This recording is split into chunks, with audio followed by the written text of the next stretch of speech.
Hello friends, power plant with Rahul में आपका स्वागत है। Electrical tree protection system part 3 पे मैं वीडियो बना रहा हूं। आइए इस वीडियो को स्टार्ट करते हैं। देखते हैं turbine oblique generator bearing pedestal vibration very high. Bearing temperature का हम लोगों ने देखा। अब बियरिंग वाइब्रेशन पे भी ट्रिपिंग है, चाहे वो टरबाइन विंड हो या जनरेटर का बियरिंग वाइब्रेशन हो। पहले हम लोग देखते हैं कि आपका टोटल कितना बियरिंग है। टोटल 7 बियरिंग है और सारे बियरिंग पे आपका X and Y vibration measure करने के लिए लगा हुआ है। आपका एक्स वाइब्रेशन मेजर करता है एंड वाई वाइब्रेशन भी मेजर करता है। जैसे अगर 1 नंबर बियरिंग है तो 1 एक्स मेजर करेगा एंड 1 वाई मेजर करेगा। 2 है 2 एक्स एंड 2 वाई। इस प्रकार से आपका टोटल कितना कॉम्बिनेशन बना। एक पे 2 है तो 7 बियरिंग पे टोटल 14 कॉम्बिनेशन बनता है वाइब्रेशन का। ठीक है, 1 X and 1 Y means X direction and Y direction दोनों का वाइब्रेशन मेजर करता है। मतलब एक्सियल कितना है, रेडियल कितना है, वो सारा देखता है हर बियरिंग पे। तो टोटल 14 कॉम्बिनेशन है। तो इसका लॉजिक है कि कहीं पहले 2/14 था लॉजिक, अभी जो है 3/14 कर दिया गया है। कहीं क्या अभी 2/14 भी लॉजिक काम कर रहा है, लेकिन अपने अपने सहूलियत से लोग 3/14 कहीं सेट कर लेते हैं कि अगर 14 वैल्यू में से किसी 3 वैल्यू पे अगर वाइब्रेशन मोर देन 106 माइक्रोन अगर आ गया, म्यू एम 116 माइक्रोन, तो आपका टरबाइन को ट्रिप करा देगा हाई वाइब्रेशन में। ठीक है, और ये आर्मिंग जोन क्या है कि जहां पे आपका ट्रिप लॉजिक इनेबल्ड होता है। Arming is the value where the trip logic trip protection circuit enabled होता है। उसके बाद उसका आर्मिंग जोन देख लीजिए। अगर लोड मोर देन 50 मेगावाट है और स्पीड 2850 आरपीएम से ज्यादा है, 2850 आरपीएम से अगर स्पीड ज्यादा है, उसके बाद ही आर्मिंग आएगा। आर्मिंग मतलब क्या होता है, जो आपका ट्रिप सर्किट इनेबल्ड होगा, इस कंडीशन के बाद ही इनेबल्ड होता है। ठीक है, और इसके बाद क्या होगा, अगर आपका वाइब्रेशन 106 म्यूएम से अगर ज्यादा हो गया और टाइम डिले 10 सेकेंड तक अगर वो उससे वैल्यू ज्यादा या उस वैल्यू पे होल्ड रहता है, टाइम डिले 10 सेकेंड तक होल्ड रहा, तो आपको टरबाइन को ट्रिप करा देगा हाई वाइब्रेशन पे। तो देखते हैं हम लोग कि इसका वाइब्रेशन, बियरिंग वाइब्रेशन बढ़ने का क्या क्या पॉसिबिलिटी है, क्या क्या कॉजेज है। What is the main causes for the high vibration of the bearing. देखिए कॉजेज क्या क्या हो सकता है बियरिंग हाई के लिए, हाई वाइब्रेशन के लिए। हो सकता है while turbine is passing through it's critical speed, nearly turbine का क्रिटिकल स्पीड जो होता है वो 750 आरपीएम से 2800 आरपीएम का रेंज है। हो सकता है इस रीजन में टरबाइन का आरपीएम हो और वहां पे आपका वाइब्रेशन ज्यादा हो जाता है, क्योंकि this is the critical zone, you have to pass through this zone very rapidly. यदि आप टरबाइन का जब आप रोलिंग करते हैं तो 600 आरपीएम जो डीएन बाई डीटी रेट जो होता है 600 आरपीएम आप रखते हैं, ताकि इस जोन से आपको फास्ट निकलना होता है और इस जोन में आपका वाइब्रेशन बहुत ज्यादा होता है। तो हो सकता है while turbine is passing through it's critical speed. Second point देखिए, लो लुब्रिकेटिंग ऑयल प्रेशर। देखिए हो सकता है कि लुब्रिकेटिंग ऑयल प्रेशर लो हो, यदि आपका लेस देन 1.2 पे तो ट्रिपिंग ही है, और आपने प्रेशर के आपको कितना रखना है 4.5 केजी के आसपास प्रेशर आप रखते हैं। हो सकता है कि आपका लूब ऑयल का प्रेशर ही कम हो, जिस कारण से आपका वाइब्रेशन बढ़ गया हो। इन करेक्ट शाफ्ट अलाइनमेंट, हो सकता है शाफ्ट का अलाइनमेंट में ही प्रॉब्लम हो। Basically alignment is the major factor for the bearing vibration. ये भी हो सकता है आपका इसेंट्रिसिटी हाई हो गया हो। इसेंट्रिसिटी क्या होता है, आपका this is the distance between the axis and the centre of mass of the rotor, दोनों के बीच का जो गैप होता है उसी को हम लोग इसेंट्रिसिटी कहते हैं। ठीक है, मान लीजिए आपका रोटर जो है, मान लीजिए कि आपका ये आपका एक्सिस है और रोटर मान लीजिए आपका ऐसे हुआ, तो इसका सेंटर ऑफ मास ये है, इस दोनों के बीच के गैप को हम लोग कहते हैं eccentricity. Means the distance between the centre of mass from its axis of rotation. तो हो सकता है आपका इसेंट्रिसिटी हाई हो गया हो, तो वो भी आपका वाइब्रेशन का रीजन है। And this is the one of the important reason, gland steam pressure and temperature are not proper. हो सकता है कि आपका ग्लैंड स्टीम का प्रेशर एंड टेम्परेचर आप प्रॉपर नहीं रख रहे हैं, जनरली आपको ग्लैंड स्टीम का टेम्परेचर 270 से 290 डिग्री सी रखना है। This is important parameter you should know. Bearing आपका ग्लैंड स्टीम टेम्परेचर 270 से 290 डिग्री सी के आसपास रखते हैं तो बहुत ही अच्छा माना जाता है। और आप ग्लैंड स्टीम का प्रेशर पे जो सेट पॉइंट है वो आप 350 mmWc सेट कर दीजिए, 350 mmWc। तो आपको इस जोन में ही ग्लैंड स्टीम का प्रेशर एंड टेम्परेचर रखना है। तो हो सकता है आपका ग्लैंड स्टीम का प्रेशर एंड टेम्परेचर प्रॉपर नहीं हो, जिस कारण से आपका बेयरिंग वाइब्रेशन बढ़ गया हो। Rapid change in the turbine inlet steam temperature, आपका जो एमएस टेम्परेचर में रैपिड चेंज हो रहा है, उस कारण से भी आपका बेयरिंग वाइब्रेशन बढ़ सकता है। अनइवन एक्सपेंशन, देखिए this is the important factor also.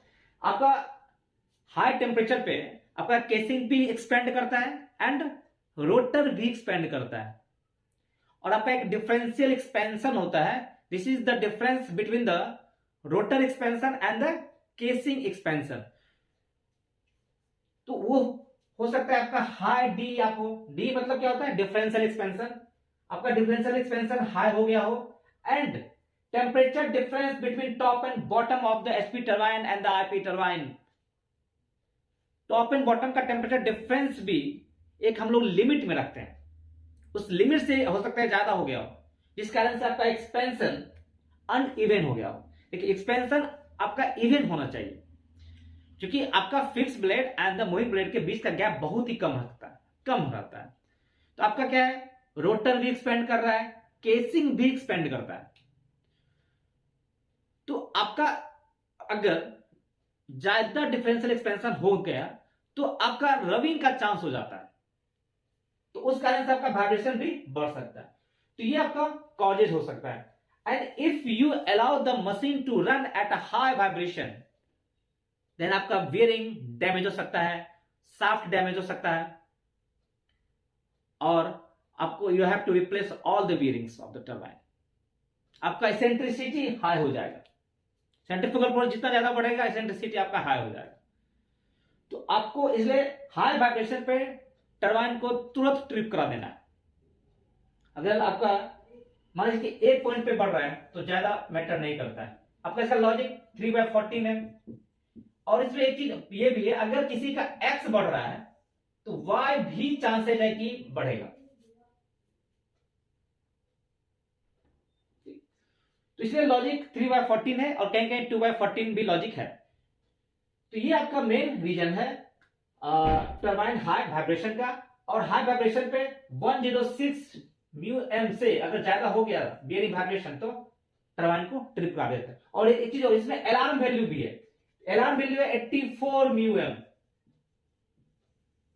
जैसे टरबाइन का बेयरिंग वाइब्रेशन 84 μm से अगर ज्यादा हो जाता है तो आपको एक अलार्म आएगा कंट्रोल रूम में कि हाई बेयरिंग वाइब्रेशन, एंड आपको अलर्ट हो जाना है। आपको एक एप्रोप्रिएट एक्शन लेना है in order to decrease the bearing vibration.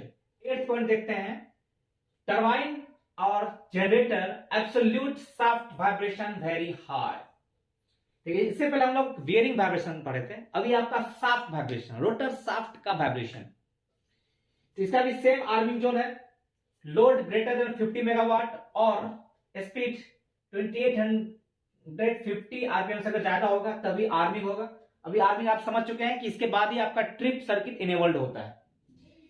इसका देखिए ट्रिप वैल्यू कितना है, अगर 320 μm से अगर ज्यादा हो और टाइम डिले 10 सेकेंड रहेगा तो टरबाइन को ट्रिप कर देता है। इसका भी लॉजिक जो है वो 3/14 ही है।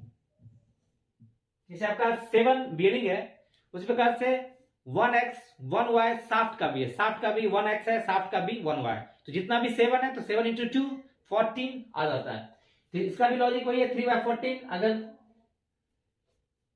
14 में से कोई 3 वैल्यू में अगर शाफ्ट का वाइब्रेशन 320 μm से अगर ज्यादा हो जाता है तो टरबाइन को ट्रिप करा देता है। और अलार्म वैल्यू 200 μm है, 200 μm से अगर ज्यादा रहेगा तो आपका अलार्म आ जाएगा हाई शाफ्ट वाइब्रेशन। तो इस पे भी आपका ट्रिपिंग है। फायर प्रोटेक्शन से भी टरबाइन का ट्रिपिंग होता है। देखिए फायर प्रोटेक्शन क्या है, the protection act in the event of any of the following conditions. दो कंडीशन है, इस दोनों कंडीशन में कोई भी अगर कंडीशन अचीव होता है तो फायर प्रोटेक्शन से टरबाइन को ट्रिप करा देता है। देखिए फर्स्ट क्या है, fire protection switches. Fire protection का स्विच आपको कहां पे रहता है, दो आपका स्विच है फायर प्रोटेक्शन का, एक आपका कंट्रोल रूम में रहता है, दूसरा आपका एमओटी रूम जो 8.5 मीटर में है वहां पे रहता है। Either in unit control room और इन एमओटी रूम ऑपरेटेड, अगर वहां पे आप ऑपरेट कर देते हैं उसके स्विच को तो फायर प्रोटेक्शन से आपका टरबाइन को ट्रिप करा देगा। ये क्यों दिया गया है फायर प्रोटेक्शन का, मान लीजिए कि आपका जो लूब ऑयल जो एमओटी रूम में उस लाइन में आपको लीकेज आ गया तो कंट्रोल रूम को इन्फॉर्म करेगा कि उसका एमओटी का लेवल डिक्रीज हो गया है, तो आइदर कंट्रोल रूम वाला मतलब उस स्विच को ऑपरेट कर देगा या लोकल में जो ऑपरेटर रहता है अगर वो देखता है कि उस लाइन से लीकेज है तो आपका एमओटी रूम 8.5 मीटर पे भी फायर प्रोटेक्शन स्विच रहता है, वहां पे भी प्रेस कर देगा तो टरबाइन को ट्रिप करा देता है। Level in MOT tank falls to a very low value 1050 mm से अगर ज्यादा हो जाता है टॉप से, ये लेवल फ्रॉम द टॉप से हम लोग मेजर करते हैं, यदि आपका एमओटी का लेवल 970 mm के आसपास रखते हैं फ्रॉम द टॉप, अगर उसमें बहुत ज्यादा लीकेज हो गया तो आपका कंट्रोल रूम में दिखा देगा कि एमओटी का लेवल डिक्रीज हो गया है। डिक्रीज हो गया इट मींस आपका कहीं ना कहीं सबस्टेंशियल लीकेज हो चुका है, indicating substantial leakage of oil from the system. और ये आपका 3 लेवल स्विच है, 2x3 लॉजिक है, वहां भी अगर दो लेवल स्विच में आपका लेवल इंडिकेटर में अगर दिखा दिया इसका लेवल 1050 mm से ज्यादा हो गया है तो टरबाइन को वो ट्रिप करा देगा। तो यानी फायर प्रोटेक्शन जो है वो एमओटी टैंक के लिए है। अगर एमओटी का लेवल बहुत फास्ट डिक्रीज होता है तो आपका बेरिंग में ऑयल फ्लो कम होगा, बेरिंग डैमेज हो सकता है, बेरिंग का वाइब्रेशन इंक्रीज हो सकता है, तो उसको बचाने के लिए क्या होता है आपका फायर प्रोटेक्शन एक्ट हो जाएगा। तो fire protection is only to save the bearing from the low lube oil flow to the bearing. आपका एमओटी टैंक लेवल लो से फायर प्रोटेक्शन एक्ट हो जाता है और टरबाइन को ट्रिप करा देगा। This is the important factor. HP casing top and bottom difference temperature very high and unit load more than 20%. HP casing का टॉप एंड बॉटम का टेम्परेचर डिफरेंस अगर वेरी हाई है तो टरबाइन को trip करा देता है और लोड 20% से ज्यादा होना चाहिए। देखिए इसका आर्मी जोन क्या है, load more than 100 megawatt for the 2 second. अगर यूनिट लोड 100 मेगावाट से अगर ज्यादा है मोर देन 2 सेकेंड तो आपका आर्मिंग आ जाएगा और आपका ट्रिप सर्किट इनेबल्ड हो जाएगा। इसका ट्रिपिंग वैल्यू कितना है, more than 100 degree C and logic 2/3। आपका 3 थर्मोकपल है, अगर कोई भी 2 थर्मोकपल अगर मोर देन 100 डिग्री सी दिखा दिया तो HP casing top and bottom difference temperature high पे टरबाइन को ट्रिप करा देगा। देखिए आपका टरबाइन के अंदर क्या होता है, रोटर होता है, रोटर शाफ्ट और आपका केसिंग रहता है। रोटर में आपका क्या मूविंग ब्लेड है और केसिंग में आपका फिक्स ब्लेड है। तो जब स्टीम इंटर करता है टरबाइन के अंदर तो सबसे पहले आपका रोटर हीट होता है और केसिंग जो कि हैवी मास है तो उसका टेम्परेचर इंक्रीज होने में टाइम लगता है। शुरुआत में स्टार्टिंग में आपका रोटर का एक्सपेंशन ज्यादा होता है, धीरे धीरे जब आप शॉकिंग करते हैं, शॉकिंग क्यों करते हैं, शॉकिंग करते हैं ताकि आपका केसिंग का टेम्परेचर हर जगह एट एवरी पॉइंट यूनिफॉर्म हो जाए, चाहे वो टॉप हो बॉटम हो सारा जगह। और रोटर का भी टेम्परेचर जो 100% एंड 50% डेप्थ जो होता है हर जगह टेम्परेचर अप्रोक्सीमेट सेम हो जाए, बहुत ही कम डिफरेंस रहे आपका टॉप जो 100% मतलब surface temperature and the 50% depth temperature, ताकि आपका ये आपका moving blade and the fix blade रब ना करे और आपका वाइब्रेशन भी विद इन द लिमिट रहेगा। केसिंग का चूंकि हैवी मास होता है तो उसका एक्सपेंशन ज्यादा होता है as compare to the rotor, ठीक है। तो केसिंग में आपका टॉप का टेम्परेचर और बॉटम का टेम्परेचर डिफरेंस हाई नहीं होना चाहिए, लिमिट के अंदर होना चाहिए। जनरली टॉप एंड बॉटम का टेम्परेचर डिफरेंस आपका 10 डिग्री से 30 डिग्री या 35 डिग्री सी के आसपास ही होना चाहिए। जितना कम हो उतना अच्छा है, मतलब आपका यूनिफॉर्म टेम्परेचर आपका सब जगह हो गया है। तो आखिर टॉप एंड बॉटम का टेम्परेचर डिफरेंस होता क्यों है? क्योंकि एक ही स्टीम आ रहा है, उसी स्टीम से आपका केसिंग का टॉप भी हीट हो रहा है एंड बॉटम भी हीट होता है। लेकिन टॉप का और बॉटम का टेम्परेचर डिफरेंस क्यों हो जाता है? इसका रीजन ये है कि केसिंग का जो टॉप है जनरली आपका जो हीट जो लूज करता है केसिंग, उसका मेन है आपका radiation and convection. Radiation and convection mode से हीट ट्रांसफर करता है टू द एटमॉस्फेयर। तो टॉप केसिंग का जो अपर जो एटमॉस्फेरिक एयर होता है वो कूल होता है as compare to the bottom air, और यहां से हीट ट्रांसफर ज्यादा होता है। टॉप जो होता है केसिंग का जो टॉप पोर्शन होता है वो हीट का ट्रांसफर ज्यादा करता है as compare to the bottom face, क्योंकि बॉटम का जो आपका सराउंडिंग है वो हीट ही रहता है। वहां पे हीट, क्योंकि वहां पे एयर का मोशन ज्यादा होता नहीं है, और आपका बॉटम में स्पेस भी आपका कम है, बहुत ही कंजेस्टेड एरिया रहता है। तो क्या होता है वहां पे हीट का ट्रांसफर ज्यादा नहीं हो पाता है, तो आपका बॉटम का टेम्परेचर ज्यादा होता है as compare to the top, क्योंकि टॉप में आपका कूल एयर है, वहां पे आपका फोर्स सर्कुलेशन होता है, ज्यादा एयर है वहां पे, तो हीट ट्रांसफर ज्यादा करता है वो। तो इसलिए टॉप एंड बॉटम का टेम्परेचर डिफरेंस थोड़ा सा हो जाता है, लेकिन आपको ज्यादा नहीं रखना है, आपको लिमिट के अंदर रहने से अच्छा रहता है। और अगर मैक्सिमम आपको कर दिया 100 तक, ठीक है, 100 से ज्यादा जाएगा तो टरबाइन को ही ट्रिप करा देगा। क्योंकि क्यों ट्रिप कराता है? क्योंकि आपका अगर टॉप एंड बॉटम का टेम्परेचर डिफरेंस अगर ज्यादा हो जाएगा तो केसिंग का अनइवन आपका एक्सपेंशन होगा।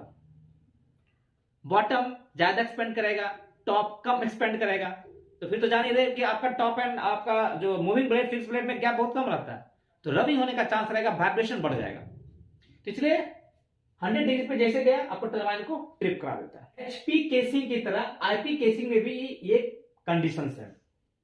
आईपी केसिंग में इसमें फ्रंट हो या रेयर हो, दोनों है। HP casing top and bottom difference temperature very high and the unit load more than 20%. इसका भी आर्मिंग सेम कंडीशन है, load more than 100 megawatt for more than 2 second, तो आपका आर्मिंग एक्टिवेट हो जाता है, मींस आपका ट्रिप सर्किट इनेबल्ड हो जाता है। इसके बाद आपका ट्रिप सर्किट टरबाइन को ट्रिप कर सकता है। इसका ट्रिपिंग वैल्यू कितना है? More then 45 degree. आपका एचपी टरबाइन के केस में मोर देन 100 डिग्री पे ट्रिपिंग था, लेकिन आईपी में आपका 45 डिग्री सी से ज्यादा हो, और लॉजिक 2/3 है, मींस 3 थर्मोकपल्स में अगर 2 थर्मोकपल पर अगर ये वैल्यू दिखा दिया तो टरबाइन को वो ट्रिप करा देता है 45 पे। तो इसमें फ्रंट एंड रेयर है, तो जैसे 45 डिग्री से ज्यादा हुआ टरबाइन को ट्रिप करा देता है। और इसमें नॉर्मल का जो वैल्यू है जनरली आपका 0.5 से 10 डिग्री सी के आसपास मैक्सिमम रहता है, इससे ज्यादा नहीं रहता है, जनरली आपको इसी रेंज में रहता है। जितना कम से कम हो टेम्परेचर डिफरेंस उतना आपका इवन डिस्ट्रीब्यूशन ऑफ हीट होता है।